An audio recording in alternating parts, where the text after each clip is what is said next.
Right, വളരെയധികം നന്ദി C Zaheer വാർത്തയോട് പ്രതികരിച്ചതിന്. മറ്റു വാർത്തയിലേക്ക്. കുവൈത്തിന്റെ സമ്പദ്ഘടനയുടെ അടിസ്ഥാനമായ എണ്ണയുടെ ശേഖരം 89 വർഷത്തേക്ക് പ്രശ്നങ്ങളില്ലാതെ തുടരുമെന്ന് പഠനം.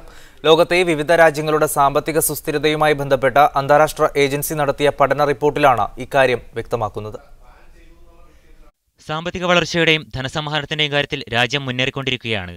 രാജ്യങ്ങളുടെ സാമ്പത്തിക സുസ്ഥിരതയും പുരോഗതിയും വിലയിരുത്തുന്നതിന് പ്രധാനമായും 4 ഘടകങ്ങളെയാണ് ഏജൻസി പഠനവിധേയമാക്കിയത്. സാമ്പത്തിക ഭദ്രത, ബന്ധപ്പെട്ട സ്ഥാപനങ്ങളുടെ ശക്തി, സർക്കാരിന്റെ ധനകാര്യ നയം, അപകടങ്ങളും അത്യാഹിതങ്ങളും കൈകാര്യം ചെയ്യുന്നതിലെ രീതി എന്നിവയാണത്. ഈ 4 കാര്യങ്ങളിലും രാജ്യത്തിന് മികച്ച പുരോഗതിയാണ് കാഴ്ചവെക്കാനായത്. പതിവ് പോലെ 2013-ലും പെട്രോളിയം ഉൽപ്പന്നങ്ങൾ എന്നിവയുടെ ഉൽപ്പാദനമാണ് രാജ്യത്തിന്റെ സമ്പദ് വ്യവസ്ഥയെ ശക്തിപ്പെടുത്തിയത്. സാമ്പത്തിക വരുമാനത്തിൽ 94% എണ്ണ മേഖലയിൽ നിന്നാണ് ലഭിച്ചത്. ഏറ്റവും പുതിയ കണക്ക് പ്രകാരം പെട്രോളിയം, ഗ്യാസ് എന്നിവയുടെ ഉൽപ്പാദനത്തിന്റെ കാര്യത്തിൽ ലോകതലത്തിൽ കുവൈത്തിന് 9ാം സ്ഥാനമാണുള്ളത്. 3.1 ദശലക്ഷം ബാരൽ പെട്രോളിയമാണ് കുവൈത്ത് ദിനംപ്രതി ഉൽപ്പാദിപ്പിച്ചുകൊണ്ടിരിക്കുന്നത്. രാജ്യത്തിന്റെ വിസ്തൃതിയും ജനസാന്ദ്രതയും പരിഗണിച്ചാൽ ഈ രംഗത്ത് കുവൈത്ത് വളരെ മുന്നിലാണ്. 1940-ലാണ് കുവൈത്തിൽ എണ്ണ ഉൽപ്പാദനം ആരംഭിക്കുന്നത്. സംവിധാനങ്ങളുടെ അപര്യാപ്തതയും സാങ്കേതിക വിദ്യയുടെ കുറവും കാരണം കുറഞ്ഞ ഉൽപ്പാദനത്തോടെ ആരംഭിച്ച് പടിപടിയായാണ് ഈ മേഖലയിൽ നേട്ടം കൈവരിച്ചത്. Media 1 Kuwait. വാർത്തകളെ തിരിച്ചുവരാം. ഇന്ത്യൻ ഹാജിമാരുടെ മടക്കയാത്ര തുടങ്ങി. ഹജ്ജിന് മുമ്പായി മദീന സന്ദർശിക്കാത്ത ഇന്ത്യൻ തീർത്ഥാടകർ ഇന്നു മുതൽ എത്തിത്തുടങ്ങി. കേരളത്തിൽ നിന്നുള്ള തീർത്ഥാടകർ നാളെ മുതലാണ് മദീന യാത്ര തുടങ്ങുക. ഇന്ത്യൻ ഹാജിമാരുടെ മടക്കയാത്ര ഇന്നു മുതൽ തുടങ്ങിയിരിക്കുന്നു. ഹജ്ജിന് മുമ്പായി മദീന സന്ദർശിക്കാത്ത ഇന്ത്യൻ തീർത്ഥാടകർ ഇന്നു മുതൽ എത്തിത്തുടങ്ങും. കേരളത്തിൽ നിന്നുള്ള തീർത്ഥാടകർ നാളെ മുതലാണ് മദീന യാത്ര തുടങ്ങുക.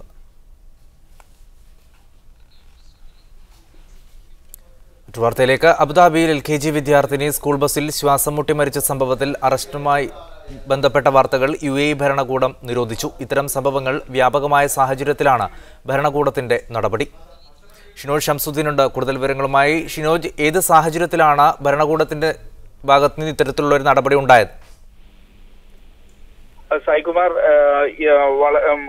ഈ നിസയുടെ മരണം UAE മൊത്തം മാധ്യമങ്ങളിൽ നിറഞ്ഞു നിൽക്കുന്ന അവസരത്തിലാണ് UAE അബുദാബി ഭരണകൂടം ഇത് സംബന്ധിച്ച വാർത്തകൾ പ്രസിദ്ധീകരിക്കുന്നതിന് വിലക്ക് ഏർപ്പെടുത്തിയിരിക്കുന്നത്. പബ്ലിക് പ്രോസിക്യൂഷൻ ഇതുമായി ബന്ധപ്പെട്ട അന്വേഷണം പൂർത്തിയാക്കി യഥാർത്ഥ പ്രതികളെ കണ്ടെത്തുന്നത് വരെ ഇതുമായി ബന്ധപ്പെട്ട യാതൊരു വാർത്തകളും പ്രസിദ്ധീകരിക്കരുത് എന്നാണ് അറ്റോർണി ജനറലിന്റെ ചുമതല വഹിക്കുന്ന കൗൺസിലർ അലി മുഹമ്മദ് അബ്ദുള്ള അൽ ബലൂഷി ഉത്തരവിട്ടിരിക്കുന്നത്.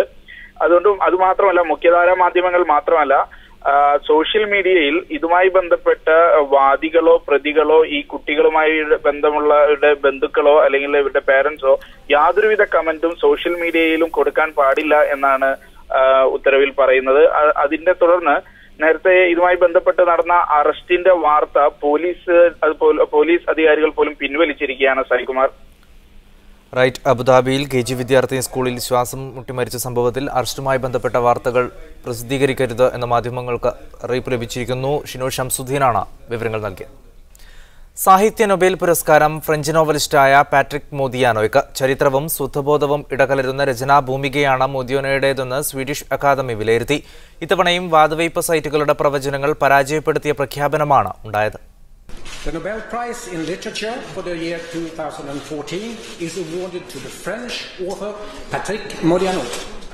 അതിലളിതമായ ഭാഷയിലൂടെ ചരിത്രത്തെയും സ്വത്വബോധത്തെയും വ്യാഖ്യാനിക്കുകയും അടയാളപ്പെടുത്തുകയും ചെയ്യുന്ന രചനകളാണ് എന്ന് വിലയിരുത്തിയാണ് സ്വീഡിഷ് അക്കാദമി പാട്രിക് മോദിയാനോയെ നൊബേൽ ജേതാവായി പ്രഖ്യാപിച്ചത്. 1968 പുറത്തിറങ്ങിയ ദി ജം ആണ് ആദ്യ novel.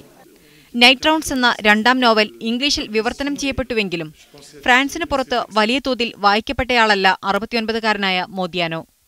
A trace of malice, Catherine certitude, missing persons എന്നിവ ശ്രദ്ധേയമായ നോവലുകൾ.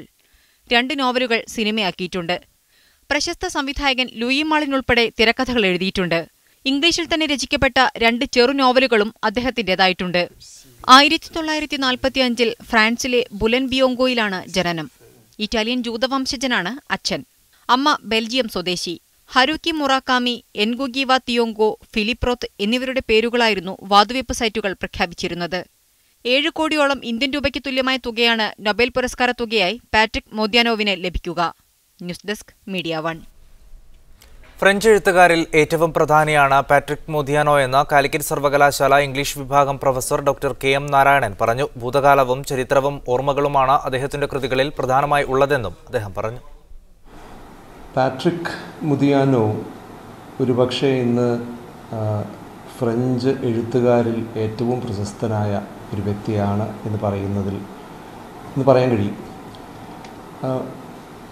ഒരു നിലയ്ക്ക് ഒരു യൂറോപ്പിൻ്റെ തന്നെ പൊതുവായ ചില പ്രധാനപ്പെട്ട പ്രശ്നങ്ങൾ എഴുത്തിൽ ആവിഷ്കരിച്ചിട്ടുള്ള ആളാണ് പാട്രിക് മൊദിയാനോ.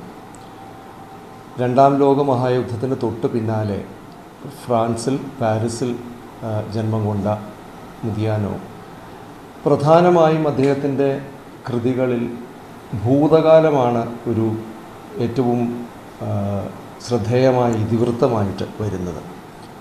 ഭൂതകാലത്തിലേക്കുള്ളൊരു തിരിച്ചു നോട്ടം, ചരിത്രം, ഓർമ്മകൾ, എങ്ങനെയാണ് അത്തരമൊരു ഭൂതകാലത്തിലൂടെ ഇന്നത്തെ വർത്തമാനം സൃഷ്ടിക്കപ്പെടുന്നത്, ആ ഭൂതകാലത്തിൽ നിന്നും ഞാൻ എങ്ങനെ ഞാനായി, ഇത്തരത്തിലുള്ള ചോദ്യങ്ങളാണ് അദ്ദേഹത്തിൻ്റെ കഥാപാത്രങ്ങൾ ചോദിക്കുന്നത്.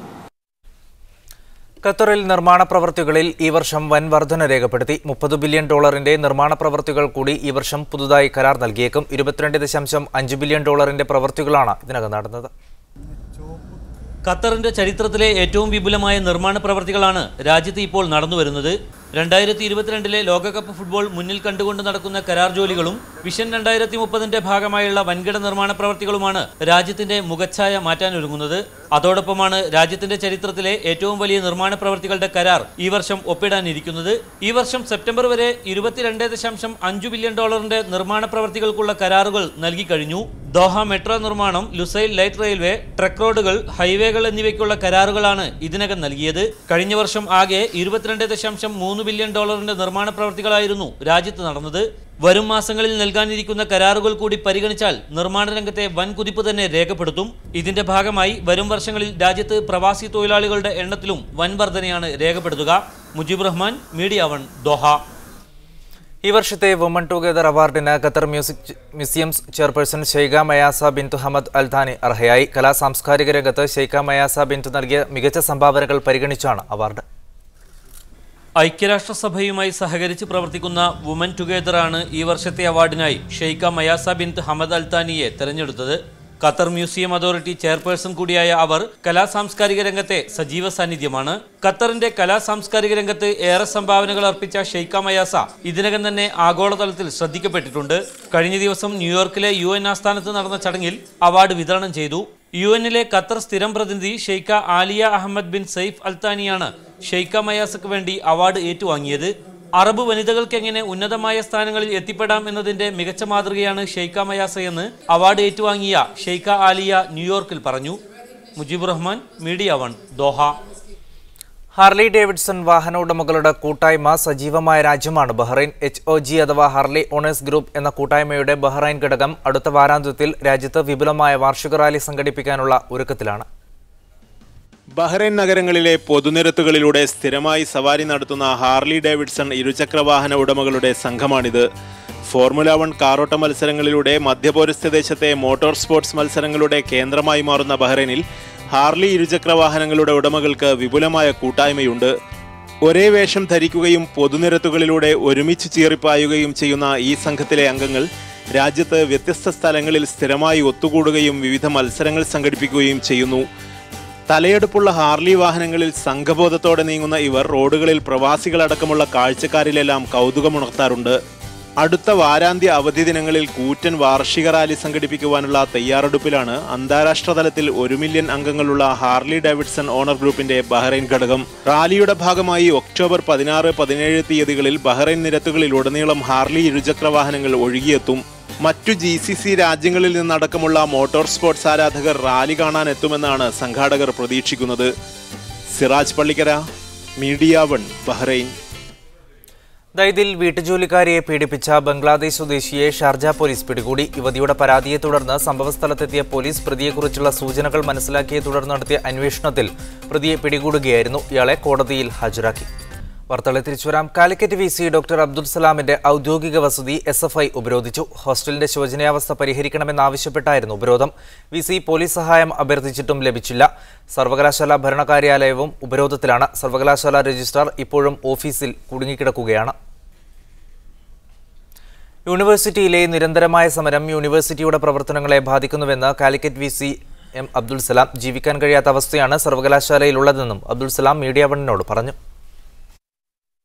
വൈകുന്നേരം ആയപ്പോഴത്തേക്ക് നമ്മുടെ രജിസ്ട്രാർ അവിടെ തടഞ്ഞു വെച്ചിരിക്കുന്നു. അദ്ദേഹത്തെ അവിടെ നിന്ന് വിട്ടോന്ന് അറിയത്തില്ല. ഇന്ന് ഒരു പറ്റം SFI കുട്ടികളെ തടഞ്ഞു വെച്ചു. അത് കഴിഞ്ഞിട്ട് ഒരു പറ്റം ആൾക്കാര് വൈസ് ചാൻസലർ വീടിന്റെ കോമ്പൗണ്ടിൽ ചാടിക്കിടന്ന് വീട്ടിൽ വന്ന് ഗേറ്റ് കടന്ന് അകത്ത് വന്ന് വാതിലിൽ ഒരുപാട് ഇടിച്ച് ശബ്ദം ഉണ്ടാക്കി. മനുഷ്യന് ഇവിടെ ജീവിക്കാൻ പറ്റത്തില്ല. ഇതൊരു ഭരണമാണോ എന്ന് വരെ എനിക്ക് സംശയം തോന്നുന്നു. I M so sorry, so disappointed. എങ്ങനെ ഇവിടെ ജീവിക്കും മനുഷ്യന് സമാധാനമായിട്ട്? പുതിയ വിവരങ്ങളുമായി ഞങ്ങളുടെ പ്രതി MK ഷുക്കൂറുണ്ട്. ഷുക്കൂർ, ഉപരോധം ഇപ്പോഴും തുടരുകയാണോ? സായികുമാർ, സർവകലാശാല ഭരണകാര്യാലയം ഇപ്പോഴും SFI പ്രവർത്തകർ ഉപരോധിക്കുകയാണ്. ഏതാണ്ട് 100-ലധികം പ്രവർത്തകർ പങ്കെടുക്കുന്ന ഒരു ഉപരോധമാണ് നടക്കുന്നത്. ഇപ്പൊ സർവകലാശാല ഭരണകാര്യാലയത്തിനകത്ത് രജിസ്ട്രാറും അതുപോലെ തന്നെ ഏതാണ്ട് 20ഓളം ഉദ്യോഗസ്ഥരും ഉണ്ട് എന്നാണ് അറിയാൻ കഴിയുന്നത്. രജിസ്ട്രാറുമായി ബന്ധപ്പെടാൻ പലതവണ ശ്രമിച്ചെങ്കിലും നടന്നിട്ടില്ല. SFI പ്രവർത്തകർ സർവകലാശാലയിലെ ഹോസ്റ്റൽ അനുവദിക്കുന്നതുമായി ബന്ധപ്പെട്ട് SFI പ്രവർത്തകർക്കും അതുപോലെ തന്നെ MSF KLC പ്രവർത്തകർക്കും വ്യത്യസ്തമായ അഭിപ്രായമാണുള്ളത്.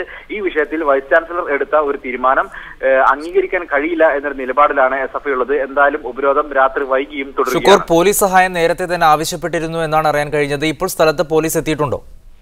സ്ഥലത്ത് പോലീസ് എത്തിയുണ്ട്. പോലീസിന് ഒഴിവാക്കാൻ കഴിയുന്ന ഒരു ഉപരോധമല്ല കാലിക്കറ്റ് സർവകലാശാലയുടെ ഭരണകാര്യാലയത്തിന് മുന്നിലുള്ളത്. മറിച്ച് യൂണിവേഴ്സിറ്റി വൈസ് ചാൻസലറുടെ ഔദ്യോഗിക വസതി ഉപരോധിച്ചപ്പോൾ അവിടെ പോലീസ് ഏറെ വൈകിയാണെങ്കിലും എത്തുകയും പിന്നീട് അത് അവസാനിക്കുകയും ചെയ്തു.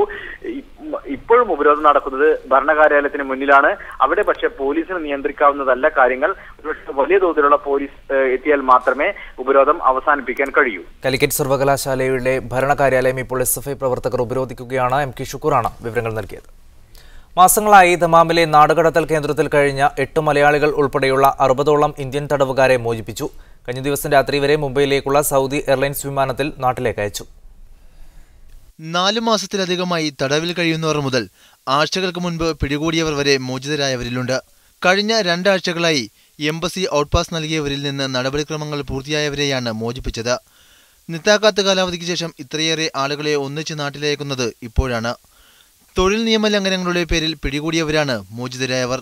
തൊഴിൽ നിയമരേഖകൾ ശരിയാക്കാനുള്ള കാലാവധി അവസാനിച്ചതിനു ശേഷവും നിയമലംഘകരായി തൊഴിലെടുത്തവരാണ് വ്യാപക പരിശോധനകളിൽ പിടികൂടിയത്.